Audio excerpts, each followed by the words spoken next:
Masters. यह किताब जो कि मास्टर पल्लवी के द्वारा लिखी गई है, soul contracts and essential blueprints. तो हमारी जिंदगी में जो सबसे ज्यादा जिस चीजों से हम घिरे रहते हैं वो है हमारे रिश्ते, है ना। हर तरह के रिश्ते हमारी जिंदगी में हो सकते हैं, होते हैं। बचपन से जब से हम पैदा होते हैं, माँ बाप, भाई बहन, फिर थोड़ा बड़े होते हैं, हस्बैंड वाइफ, बेटा बेटी, सास ससुर। आप घर से बाहर जाते हैं, ऑफिस में आपके कुलीग, आप ध्यान प्रचार के लिए जाते हैं, सेवा के लिए जाते हैं, वहाँ बहुत सारे लोगों से आपका मिलना जुलना होता है। तो उनके साथ आपका क्या रिश्ता है, आप कैसे उनसे बात करते हैं। आपके घर मेड आती है काम करने के लिए, आप उनके साथ कैसे बात करते हैं, उनके साथ क्या रिश्ता है। ये सभी रिश्ते जो भी आपकी जिंदगी में है, और हम लोग कहीं न कहीं किसी न किसी रूप में अपने रिश्तों से कोई एक रिश्ता या कोई एक बीमारी या कुछ हो सकता है जहाँ एक दर्द, एक पीड़ा छुपी होती है ना। और जब वह दर्द, पीड़ा होती है तो हम अपने आप से क्वेश्चन पूछते हैं कि मैंने इस दर्द को क्यों चुना है। और हम बार बार यह भी कहते हैं कि मेरे साथ ही ऐसा क्यों, है ना। तो मास्टर पल्लवी कहती है कि जहाँ जिस रिश्ते से आपको दर्द मिल रहा है, जिस परिस्थिति से आपको दर्द मिल रहा है, वहां थोड़ा सा रुके, सोचे, देखे कि वह रिश्ता, वह परिस्थिति आपको क्या सिखाना चाहती है, कुछ बताना चाहती है, जहां आपको काम करने की जरूरत है। हम अक्सर क्या करते हैं कि जो रिश्ते हमें नहीं समझ आते हैं, हम उनको छोड़ देते हैं। कुछ हद तक कोशिश करते हैं सॉल्व करने की, नहीं समझ में आता उसको छोड़ देते हैं, निकल जाते हैं, कहते हैं ठीक है रहने दो, अब मुझे ज्यादा इसमें नहीं एनर्जी खपाना है, नहीं ध्यान देना है, इस पर मुझे अपना काम करना है ना। लेकिन अगर आप ऐसा करते हैं तो इसका मतलब आप ऐसा कर सकते हैं, ये आपका फ्री विल है।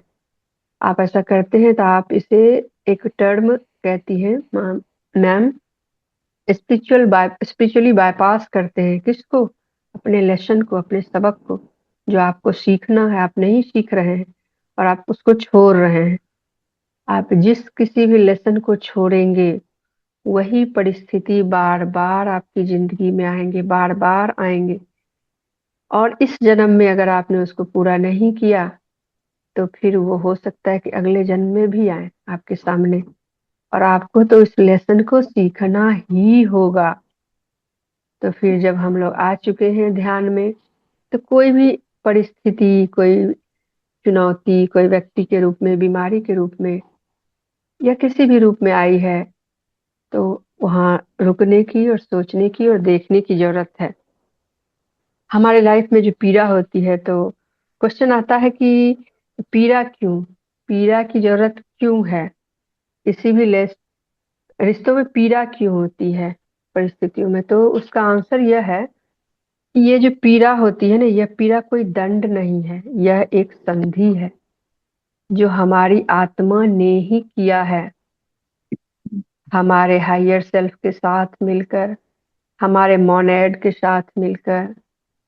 उस प्रकाश में हमने खुद ही लिखा है, उस पीड़ा को खुद ही चुना है, ताकि वह पीड़ा हमारी जिंदगी में आए और हमें जगाए। यह पीड़ा एक पोर्टल है, आपको याद दिलाती है कि कुछ है जिस पे काम करने की जरूरत है। अगर हमारी जिंदगी में पीड़ा नहीं होगी ना, तो हम जिस धर्रे पे जिंदगी जी रहे होते हैं, जो सांसारिकता में फंसे होते हैं, बिल्कुल उसी धर्रे पर रहेंगे। I am very much sure कि हम में से 90%, 95% या 99 भी शायद परसेंट लोग होंगे जो किसी न किसी जिंदगी में किसी न किसी कष्ट की वजह से ध्यान में आए हैं, है ना। यस। बहुत कम ऐसे लोग होते हैं जो बिना कष्ट के ऐसे ही आ गए ध्यान में। हो सकता है कि उनके पेरेंट्स ध्यान में होंगे, इसीलिए वो बहुत अर्ली स्टेज में ध्यान में आ गए, सिर्फ ध्यान के लिए ध्यान में आए। ज्यादातर लोग किसी कष्ट की वजह से। एक कष्ट जब हमारी जिंदगी में होती है ना, जब पीड़ा होती है, तो हमारी यात्रा जो बाहर की तरफ चल रही होती है वो आंतरिक हो जाती है। फिर हम खुद के साथ बैठते हैं, खुद से पूछते हैं कि क्यों, यह पीड़ा क्यों। तो अधिकतर क्या होता है कि जो सांसारिक लोग होते हैं, जब अ, सुख में होते हैं तो ऐसा हम नहीं पूछते हैं यह सुख क्यों, मेरे मुझे ही क्यों मिला सुख। लेकिन दुख में पूछते हैं। अच्छी बात है, एटलीस्ट पूछते तो हैं। तो दुख में दो चीजें होती हैं। या तो हम ज्यादातर लोग जो होते हैं सांसारिक लोग दुख में पागल हो जाते हैं, है ना। लेकिन जब आपका वक्त आ गया है और दुख में आप पागल नहीं हुए हैं, आप उसके साथ बैठते हैं, आप पूछते हैं कि क्यों, मुझे क्या सीखना है इससे, यह परिस्थिति मुझे क्या सिखाने के लिए आई है। तो फिर आपका समय आ गया है जगने का। और दुख ही वह पोर्टल बन जाता है, वह द्वार बन जाता है आपके आत्मा की जागृति का। और ज्यादातर टाइम में जो हमारे दुख होते हैं, हम उसके लिए दूसरों को जिम्मेवार ठहराते हैं, क्योंकि हम खुद पर काम नहीं करना चाहते हैं। लेकिन जब ध्यान में आते हैं तो हमें पता चलता है कि हर एक परिस्थिति के लिए हमें खुद पर ही काम करना है, क्योंकि हम दूसरों को नहीं बदल सकते, हम सिर्फ स्वयं को बदल सकते हैं। और स्वयं को बदलना भी कितना मुश्किल होता है। और स्वयं की परिस्थिति हमारे हाथ में है और हम स्वयं को बदल सकते हैं, और दूसरों पे हमारा कोई वश नहीं है। और बाहर जो चीजें दिखती हैं वो वही चीजें दिखती हैं जो हमारे अंदर के भाव होते हैं। वही मिरर होता है, वही प्रतिबिंबित होता है, और वही हमें दिखाई देता है ना। तो हर पीड़ा कार्मिक ऋण नहीं होती है। कुछ पीड़ाएं जो होती हैं वो आत्म दीक्षा होती हैं। एक संधि जो जन्म से पहले बनाई गई थी आपके और आपकी आत्मा के द्वारा, आपके हायर सेल्फ के द्वारा। तो फिर आपकी आत्मा कहती है धीरे से, तुम दंडित नहीं हो, तुम्हें तैयार किया जा रहा है। और कितने तरह के कॉन्ट्रैक्ट्स होते हैं जो हमें जगाते हैं। तो सबसे पहला कॉन्ट्रैक्ट जो है वह है विश्वासघात का कॉन्ट्रैक्ट, बिट्रेयल का कॉन्ट्रैक्ट। जब कोई हमारे साथ विश्वासघात करता है ना, तो हम बिल्कुल टूट जाते हैं, और ऐसा सतह पे ऐसा मालूम होता है कि कितना क्रूर है यह, क्योंकि किसी ने आपके भरोसे को चकनाचूर कर दिया है। आपको पहले लगता था कि आप उसके बिना जी नहीं सकते हैं, उसके बिना रह नहीं सकते हैं। आपने कभी सोचा ही नहीं कि जिस व्यक्ति से आप सबसे ज्यादा, जिस पे आप भरोसा करते हैं या जिसे आप प्यार करते हैं, उसके बिना जीने की आपने कभी कल्पना भी नहीं की थी। जब वह व्यक्ति आपके साथ विश्वासघात करता है, तो फिर एक भ्रम का जो जाल है, जो माया जाल है, जो आपको लगता है कि आप उसके बिना नहीं जी सकते हैं, वह क्या करता है, विश्वासघात आपकी आसक्तियों को तोड़ता है। जो झूठे सहारे आपने जिंदगी में बनाए थे और जिस जो लगता था कि वही सब कुछ है, उसके बिना तो आप जी भी नहीं सकते हैं। लेकिन जब आप अपने अंदर की तरफ मुड़ते हैं, तो वह विश्वासघात जो है वो एक कठोर गुरु बन जाता है। और वह आपको सिखाता है कि तुम्हारा स्रोत बाहर नहीं है, अपने आत्म गृह में लौटो, है ना। और हम विश्वासघात से क्या क्या सीखते हैं, हम पहले निर्भर थे, दूसरों पर निर्भर थे। उस निर्भरता से हम मुक्त होते हैं, विवेकी बनते हैं, और खुद को पहचानना सीखते हैं। हमारा जो अहंकार था, हमारे अहंकार को विश्वासघात तोड़ देता है, और हमारा नियंत्रण खुद पे होता है। एक कहानी के बारे में मैम बताती हैं कि अ, आरव की कहानी है, जिसको उसके बिजनेस पार्टनर ने उसको धोखा दिया और उसे कंगाल कर दिया। वह बहुत वर्षों तक बहुत टूटा हुआ, अपमानित और क्रोधित महसूस करता था। लेकिन एक हीलिंग सेशन में उसे वह पता चला कि वह विश्वासघात दरअसल उसे स्वतंत्र शक्ति को याद दिलाने के लिए धकेल रहा था। हम क्या होता है दूसरों पे बहुत आसानी से डिपेंड हो जाते हैं, लेकिन जब हमारे साथ छल होता है तो हमें पता चलता है कि नहीं, हम अपनी क्षमताओं को खोजते हैं कि हम क्या कर सकते हैं, है ना। तो फिर स्वतंत्र बिल्कुल। जीवन जीना सीखते हैं। जो सुविधाजनक जिंदगी थी उससे निकल कर आप और क्या क्या हो सकता है। किन्हीं का ऑन है वो माइक, तो आवाज वहां से आ रही है, डिस्टर्ब हो रहा है, थोड़ा सा चेक कर ले प्लीज।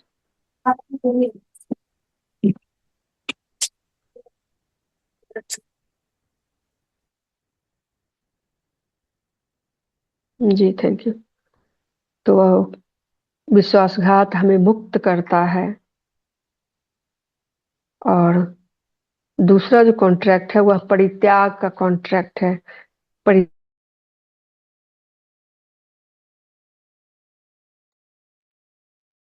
मैडम, मैं ऑल अनम्यूट कर दिया हूँ। आप अपने आप में अनम्यूट कीजिए मैडम, मैं म्यूट कर दी। Okay, thank okay thank you. दूसरा कॉन्ट्रैक्ट है परित्याग का कॉन्ट्रैक्ट, अबेंडनमेंट का कॉन्ट्रैक्ट। जब कोई हमें छोड़ देता है ना, तो यह आत्मा के द्वारा चुना गया एक बहुत ही गहरा घाव है। कोई क्यों, आत्मा क्यों ऐसा डिसाइड करेगी, डिजाइन करेगी कोई उसे छोड़ दे, लेकिन वो ऐसा इसलिए डिजाइन करती है ताकि उसकी आत्मा जगे, जाने कि जिस पे वह डिपेंड करता है उसके अलावा भी उसकी जिंदगी है, और उसे अपने आत्मिक घर में लौटना है। जब परित्याग सामने आता है तो क्या होता है कि हमारा जो हृदय चक्र है ना, बहुत असीम कष्ट, असीम पीड़ा महसूस होती है हमारे हृदय चक्र में। और उस पीड़ा से क्या होता है कि हमारा दिल जो है वो फटकर खुल जाता है। फिर हम हायर एनर्जी को, अपने आप को हायर डायमेंशन में शिफ्ट करने के लिए रेडी होते हैं, और यह हायर फ्रीक्वेंसी हम अपने भीतर उतरने देने के लिए तैयार होते हैं। और यह प्रेम, यह हमें सिखाता है कि प्रेम को बाहर मत खोजो, अपने शाश्वत अस्तित्व में लौट जाओ। हम क्या करते हैं अक्सर जीवन में, प्रेम को बाहर खोजते हैं, रिश्तों में, दोस्तों में।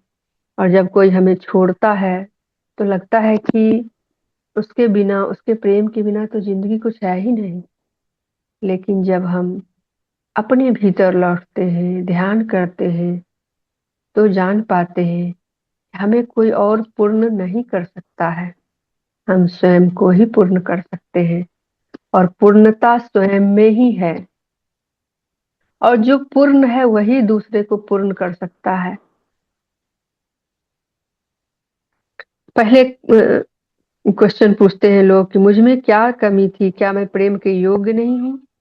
लेकिन जब वह इस क्वेश्चन के साथ बैठते हैं, जैसा कि मैंने अभी ध्यान कराया, तो आपके लाइफ की जो भी परिस्थिति है, आप उस क्वेश्चन के साथ बैठें और ध्यान करें और खुद से बात करें, अपने आप को पूरी तरह से छोड़ दें, और उसके बाद देखें कि आप अपने आप पर भरोसा रखें, और फिर देखें कि आपके अंदर से क्या आंसर आता है। वो परिस्थिति जिसने आपको छोड़ा, क्या वो आपको इसलिए उसने छोड़ा कि आपको मजबूत बनना है?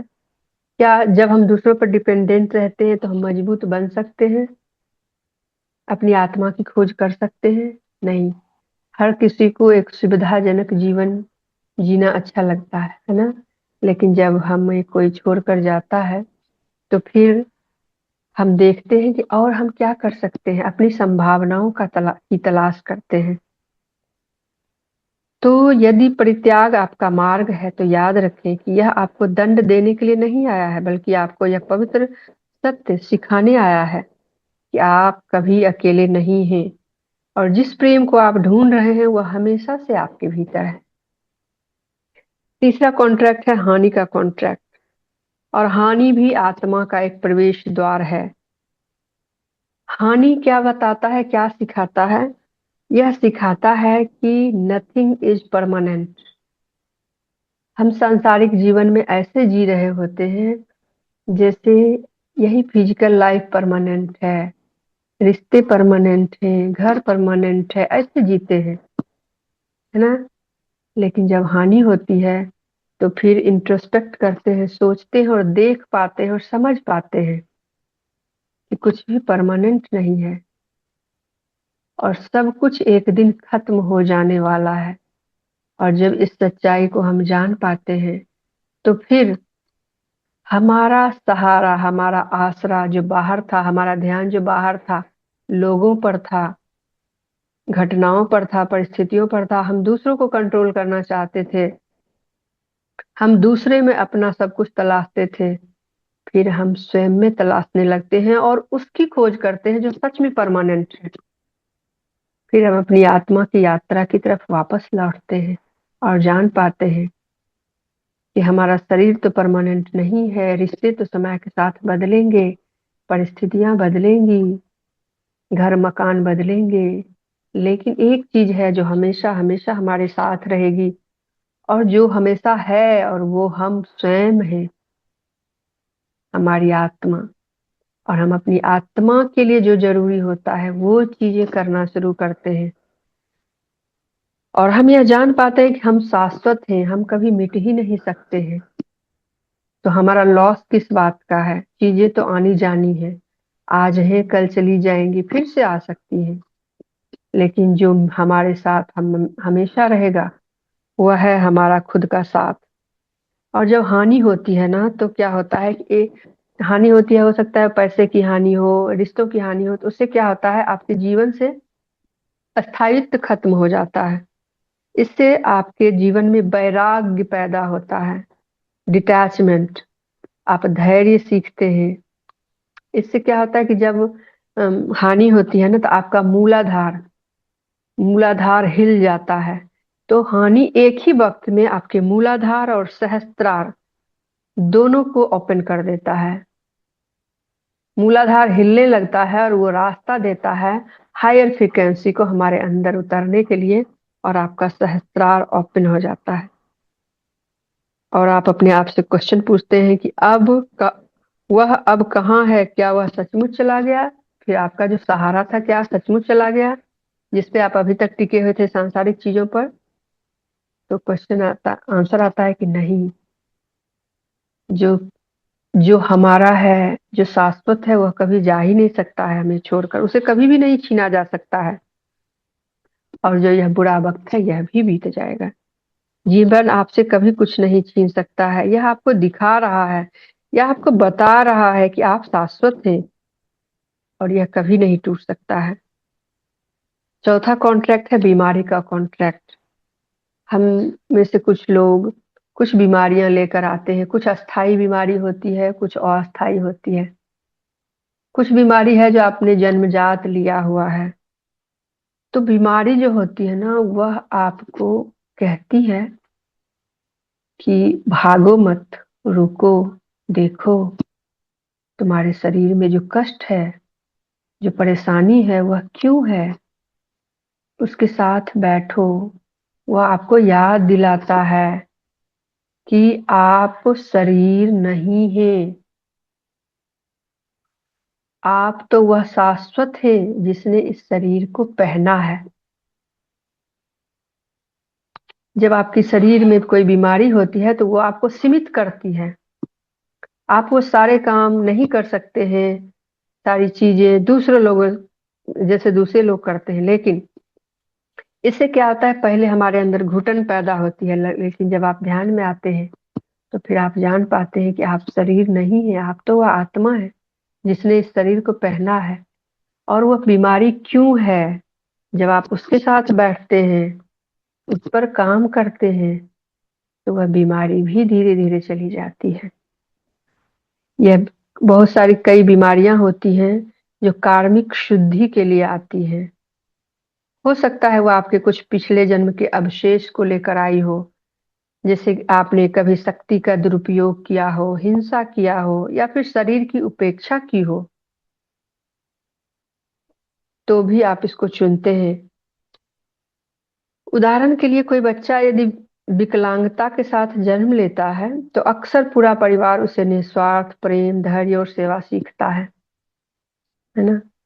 तो हमारी बीमारी जो है वह कहती है, हमारी दर्द, थकान, या सीमा के माध्यम से हमारी बीमारी हमें कहती है सुनो, विश्राम करो, भीतर जाओ, संतुलित हो जाओ।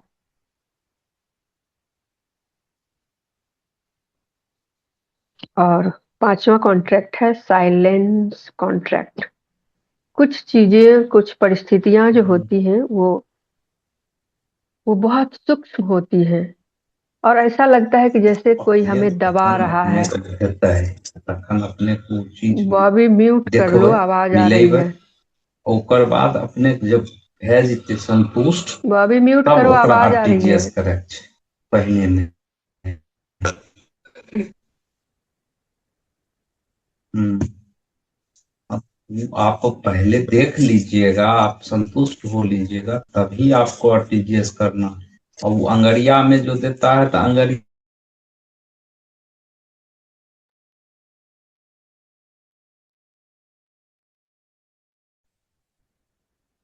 हम्म। पांचवा कॉन्ट्रैक्ट है साइलेंस कॉन्ट्रैक्ट। कभी कभी हमें ऐसा लगता है कि हम अपनी बात नहीं कह पाते हैं, दूसरों के सामने नहीं रख पाते हैं। जैसे परिवार में आपकी बात को अनसुना किया जाता है, आपको दबाया जाता है। तो ऐसा लगता है जैसे कि ये खामोशी जो है ना, हमें मिटाने के लिए है, हमें मिटा देगी, क्योंकि कोई हमें देख नहीं रहा है, कोई सुन नहीं रहा है, कोई मुझे समझ नहीं रहा है। लेकिन आपकी आत्मा के द्वारा यह चुना हुआ कॉन्ट्रैक्ट है, जो आपको बताता है कि खामोशी आपके मन को धीमा करता है। यह ध्यान को बाहर के शोर के बजाय आपको अंदर ले जाता है, आप में स्थिरता लाता है, और धीरे से कहता है तुम्हें कोई बाहर नहीं सुन रहा है, लेकिन मैं यहाँ हूँ तुम्हारे अंदर, तुम्हें सुनने के लिए। मैं शाश्वत हूँ, सुनो, इसकी आवाज सुनो। ऐसा लगता है जैसे कि बाहर अलगाव है, आइसोलेशन है, लेकिन यह आपकी आत्मा का कॉन्ट्रैक्ट है, कार्मिक कॉन्ट्रैक्ट है। हो सकता है किसी ने शब्द से आपको चोट पहुंचाई है, या फिर आपने किसी को अपने शब्दों से चोट पहुंचाई हो पिछले जन्मों में। गॉसिप, झूठ या वाणी का दुरुपयोग आपने किया हो, तो इस जन्म में आपको जब किसी की वाणी को दबाया जाता है, जब किसी को शब्दों से चोट पहुंचाया जाता है, तो कैसा लगता है। ये सबक सीखने के लिए आपने यह साइलेंस कॉन्ट्रैक्ट खुद ही साइन किया है, यह महसूस करने के लिए। और जैसे ही आप इस कॉन्ट्रैक्ट को समझते हैं और सीखते हैं कि शब्दों से चोट लगना क्या होता है, क्यों नहीं किसी को हम ऐसी बात हमें कहनी चाहिए कि किसी को बुरा लगे। तो आप जैसे ही इसको सीखते हैं, तो फिर आपकी वो जो परिस्थिति है, जो लोग आपको दबा रहे थे, आपका शोषण कर रहे थे, फिर वह स्वतः ही खत्म हो जाता है। लेकिन अक्सर क्या होता है कि जब हम देखते हैं कि कोई हमें दबा रहा है, हम उसका विरोध करते हैं, अपने अंदर नहीं झांकते कि हमें क्या सीखना है इससे, है ना।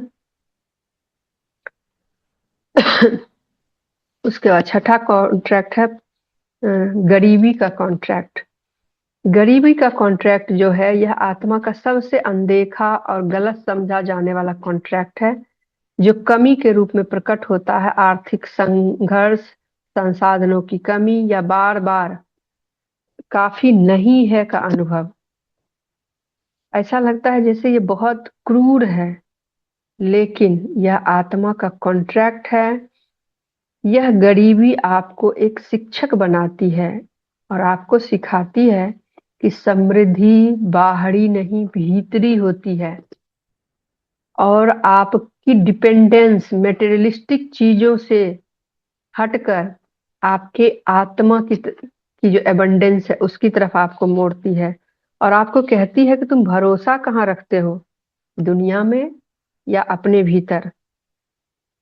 हो सकता है कि आपने पिछले किसी जन्म में बहुत सारा धन का अपव्यय किया हो, संसाधनों का दुरुपयोग किया हो, या बहुत ज्यादा भौतिकतावादी में लिप्त रहे हो। इसलिए आपने खुद ही इस कॉन्ट्रैक्ट को साइन किया कि ताकि इस जन्म में आप सीख पाए कि पैसा क्या है और क्यों जरूरी है, और उसको क्यों दुरुपयोग नहीं करना चाहिए, और अगर नहीं है तो और क्या चीज है जिसे खोजा जा सकता है।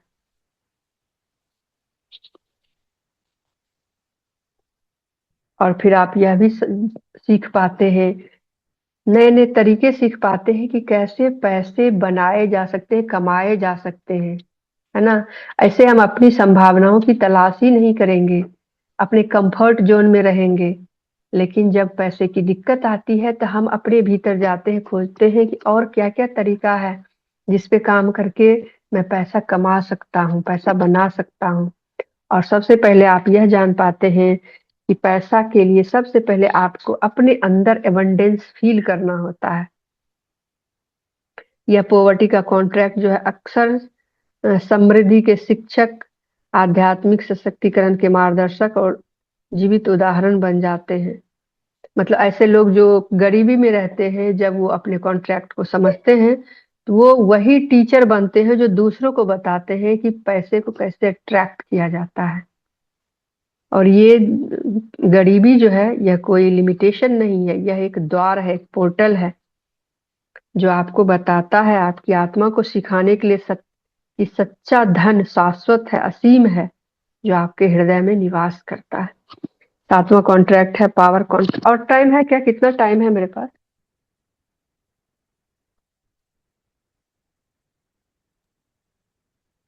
थोड़ा सा बताइएगा। 10 मिनट। 10 मिनट। ओके, तो फिर मैं इसको यहीं खत्म करती हूँ, क्योंकि एक और मेडिटेशन है जो मैं चाहती हूँ कि मैं लूँ। फिर क्वेश्चन आंसर के लिए अगर टाइम मिलता है। एक्चुअली आप लोग थोड़ा सा आप लोग बात कर रहे थे शुरू से ही, तो टाइम 10 मिनट तो उसी में चला गया, है ना। तो मैं तो इसमें कुछ नहीं कर पाऊंगी। मैं जुड़ चुकी थी, हालांकि मेरा दूसरे जगह सेशन भी था, फिर भी मैं यहाँ टाइम से जुड़ी रही। तो ठीक है मास्टर्स, एक छोटा सा और ध्यान करेंगे हम लोग।